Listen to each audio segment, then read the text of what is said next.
खुलुमबाय आंनि मुङा निथाराम नार्जारी बे गासै मोनथाय इउटुब चेनेलनि जानानै नोंथांमोन बयखौबो आंनि गोसो गोरबो जिउजों आरो खनसेबाव खुलुमनाय जासियो खुलुमबाय। अब्ला फै लोगोफोरजों इसोरनि बोसोनखौ जोङो सोलोंनि इसोरनि बोसोनखौ जोङो सोलोंनायाव जोङो बानो नाङा मेंनोबो नाङा मानोना जोङो सोरगो रायजोनि थाखाय गाव गावखौ थामथिम खालामनायनि थाखायसो। अब्ला आङो बाइबेलखौ आङो फरायनोसै फरायनायनि सिगां आङो मोनसे बाथ्रा बुंनो लुबैदों।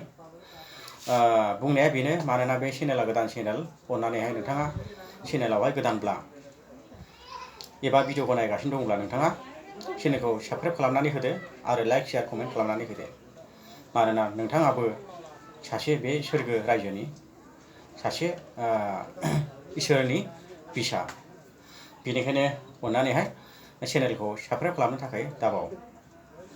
अब्ला आङो बाइबेलखौ फरायनोसै आं बिजिरनाय नङा नोंथांमोनानो बिजिरदो आङो खालि फरायनाल' होगोन। दिनैनि गाहाम बोसोनानो जाबाय माथाइनि 6 बालाब 16 सिरिनिफ्राय लानानै 21 सिरिसिम। गाहाम माथाइनि लिरनाय 6 बालाब 16 सिरिनिफ्राय लानानै 21 सिरिसिम जिसुनि मुङै आं फरायनो। बेयाव बेबायदि लिरनाय दङ ख्रिस्ट'नियाव अनलायग्रा बिदा फंबाय बिब' बिनानाव आरो बिमा बिफाफोर।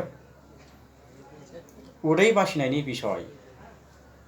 नोंसोरो उदै बासिब्ला दिन्थिफ्लाग्राफोर बायदि मोखां दासोम मानोना बिसोरो मानसिफोरनो गाव गावखौ उदै बासिनाय दिन्थिनो थाखाय गाव गावनि मोखांनि मुस्रिखौ सोलायो। नंथारगौ आं नोंसोरखौ होनो बिसोरो गाव गावनि मोननांगौखौ मोनखाबाय। आन्थाय नोङो उदै बासिब्ला नोंनि गावनि खानाइखौ खान आरो मोखांखौ सु। नोङो मानसिफोरनो नङा नाथाय नोंनि नुयै बिफानो गावखौ उदै बासिनाय दिन्थिनाय बायदि अब्ला नों नुयै बिफाया नोंनो होफिनगोन। सोरगोआव बुथुमनायनि बिसय। नोंसोरो प्रिथिमाव गाव गावनि लागै मोजां बुथुमनायफोरखौ दाबुथुम। बेयाव गुन आरो मारामा गाज्रि खालामो आरो बेयाव सिखावफ्रा हाफ्लंनानै खावो।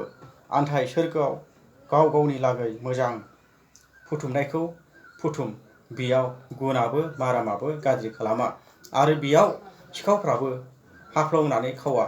मानोना नोंनि मोजां बुथुमनाय थानायावनो नोंनि गोसोआबो थागोन।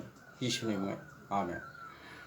अब्ला हामबायसै ख्रिस्ट'नियाव अनलायग्रा बिदा फंबायफोर नोंथांमोना गावसोरनो बिजिरदो माने आङो बिजिरनाय नङा माने नोंथांमोना बिजिरनानै नोंथांमोना गावसोरनो बुजिखागोन। हामबायसै इसोर बाखनाय जाथोंसै गोजोन्थों।